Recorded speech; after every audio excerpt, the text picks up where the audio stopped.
سعودی عرب میں Pakistan cultural group کی جانب سے پاک سعودی دوستی کے حوالے سے رنگا رنگ تقریب سجائی گئی، جس میں مرد و خواتین کی بڑی تعداد نے شرکت کی، جبکہ سعودی اور پاکستانی گانوں نے سما باندھ دیا۔ ڈول کی تھاپ پر من چلے نوجوانوں نے رقص بھی کیا۔ سعودی دارالحکومت ریاض میں سفارت خانہ پاکستان میں پاکستان کلچرل گروپ کی جانب سے منعقد تقریب میں سفیر پاکستان لیفٹیننٹ جنرل ریٹائرڈ بلال اکبر سمیت دیگر سفارتی افسران اور اہم سعودی شخصیات کے علاوہ کمیونٹی کے مرد و خواتین کی بڑی تعداد موجود تھی۔ تقریب میں مقامی گلوکاروں نے سعودی اور پاکستانی ملی نغمے گا کر دونوں ممالک کے درمیان دوستی کے لازوال رشتے کو اجاگر کیا، جبکہ ڈول کی تھاپ نے بھی خوب سما باندھ کر منچلے نوجوان ناچنے پر مجبور ہو گئے۔ پاکستان کلچرل گروپ کے چیئرمین ڈاکٹر ریاض خواجہ اور سیکرٹری جنرل ظفر اللہ خان مشتاق ورک نے کہا کہ پی سی جی گزشتہ 3 دہائیوں سے زائد عرصے سے سعودی عرب میں پاکستانی کلچر کو فروغ دیتا آ رہا ہے، اس کے علاوہ فلاحی کاموں میں بھی بھرپور کردار ادا کر رہا ہے۔ بہت مزہ آیا اور بہت اچھی ایونٹ تھی، اور یہ کووڈ کے بعد آئی تھنک ہماری پہلی ایونٹ تھی پی سی جی کی، تو بہت اچھا لگا، ان ایکسپیکٹڈ تھا۔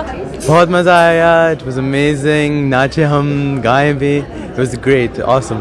انجوائے کیا اور بہت محنت کی ہوئی تھی پی سی جی والوں نے، اینڈ اٹس ریئلی نائس کہ واپس سے ایک طرح سے گیٹ ٹوگیدر ہوا ہے، اور آفٹر 2 years مطلب لائک تقریباً کووڈ کے بعد، so we thoroughly enjoyed and they have been working for quite a long time in Riyadh. کہ یہ پاکستان امبیسی میں آ کے یہ تو لگتی ہوئی سرزمین اپنی ہے، تو اس کے لیے جو پرفارمنس ہوتی ہے وہ ایک عرصے کے بعد کی ہے میں نے، اور بہت دل کو خوشی ہوئی ہے۔ زبردست، اٹ واز امیزنگ، بہت اچھا تھا، ہم نے بہت انجوائے کیا، اور کافی لانگ ٹائم کے بعد اسپیشلی کووڈ کے بعد یہ بہت ہی اچھا لگا، اور اس سے ہم بہت زیادہ خوشی محسوس۔ پاکستان کے سفیر لیفٹیننٹ جنرل ریٹائرڈ بلال اکبر کا کہنا تھا کہ پاک سعودی تعلقات بلوث اور مفادات سے بالا تر ہیں، دونوں ممالک کے درمیان تاریخی مراسم ہیں۔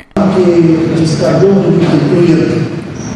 Pakistanis are our dependable partners, کسی کو یہ کہنا کہ یہ بہت قابل اعتماد لوگ ہیں، میرے خیال ہے اس سے بڑا کمپلیمنٹ کوئی نہیں ہو سکتا۔ یہاں پہ اکٹھے ہوئے ہیں پاکستان کلچر کو، جو کہ پی سی جی کے نام سے جانا پہچانا جاتا ہے، اس کا آغاز کچھ 35 سال قبل کچھ محب وقت دوستوں نے شروع کیا۔ آخر میں سفیر پاکستان اور پاکستان کلچر گروپ کے ممبران نے مل کر دل دل پاکستان کے نغمے پر خوب سما باندھا۔ رانا عظیم، ایس بی این نیوز، سعودی عرب۔